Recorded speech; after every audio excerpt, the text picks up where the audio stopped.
All right, so I wanted to ask you this earlier when we were talking about the downtown plan. That's noise ordinances. And I'm just going to ask it as an open-ended question, and I'll start with you, Jen, and move right to left. Have we gone overboard? Have we done too much? Have we not done enough? What are your thoughts on the noise ordinances? I know a lot of opinions on this one. Martin? Well, yeah, I've got 4 kids. My oldest is 24. My youngest is 9. We all talk about inclusive. We all talk about wanting young people to stay and having a whole city, a place where you can have your whole life and not just come to live out the balance of your life.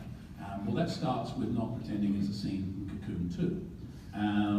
The squeaky wheel always gets the oil here in Sarasota. The reason for that is very simple, because we have less than 20% of people vote.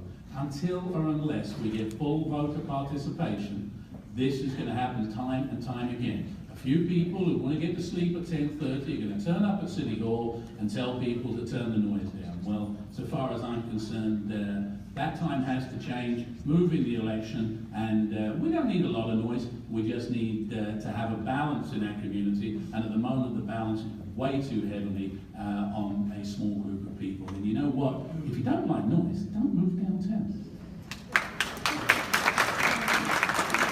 I would add that is a fun one.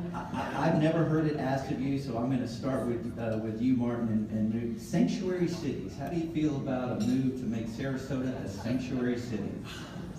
You're joking, right? I mean, come on. You'd lose your federal funding, you'd lose your state funding, and quite frankly, it's succeeding from the union. It is an absolute disgrace. It shouldn't be contemplated, and anybody that says up here that that's what they would be in favor of, immediately, as far as I'm concerned, are disqualified from running the city commission. I like it you added seceding from the union, like we're going to fire. Which is what it is. All right.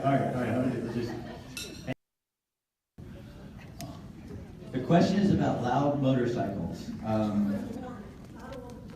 Yeah, the loud pipe stabilized things, but they are loud, I get it. Hagen? With due respect, madam, that's exactly what I was just talking about.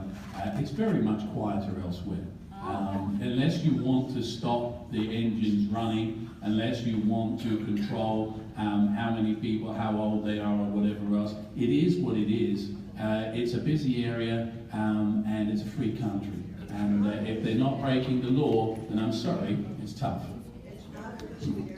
I like you too. All right, we had how many here were here for the last Tiger Bay with the broadband discussion and the everything? So I have a specific, y'all remember, there was an interesting thing about that meeting, and that was that 20 years ago, Sarasota was on the cutting edge of the broadband network. For a while, we were the most connected city in America, and we learned at last Tiger Bay that we've sort of fallen down as others have taken the lead on that. So the question I would have for the panel is, A, are you supportive of spending resources, expanding and improving the broadband network within the city? Or what other ideas do you have for making us a more connected and technologically advanced city? Martin? Well, yeah, I'm for a chicken in every pot too, but you know, it's a wonderful idea, you know, to be a connected, a wired city. You know, frankly, let's be honest, government doesn't do very much in the commercial world well, and the idea that we'd be better than Frontier or Comcast is not a very high bar to jump, but I suspect we'd be worse.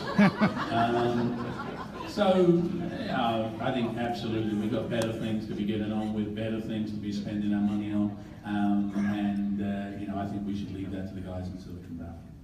All right, excellent. Thank you very much. And we're going to go to a question, and while you're listening to the question, I put a piece of paper and a pen in front of you. Write down who you're going to vote for mayor if you get elected, and then pass it on.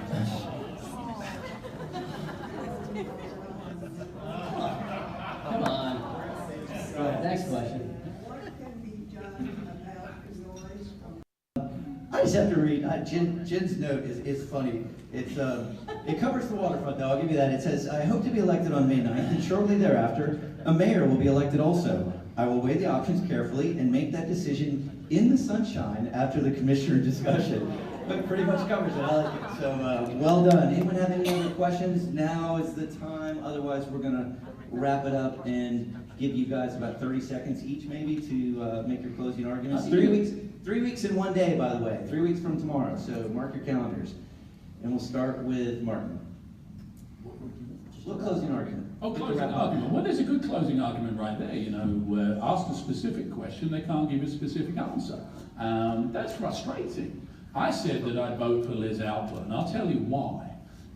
Because I wouldn't vote for the other two. And the reason I wouldn't, and I'll tell you why too, because you know it's a free country. I'll tell you why. Because Willie's had a couple of swings at it, and that's fine. And because Shelley Eddy, when she went and after the election turned around and said that she'd taken the endorsement from Equality Florida and that she changed her mind, I don't think that's representative of our community. I don't think that that deserves being called mayor, ceremonial or otherwise. So I would vote for Liz Alpert, absolutely. Hagen?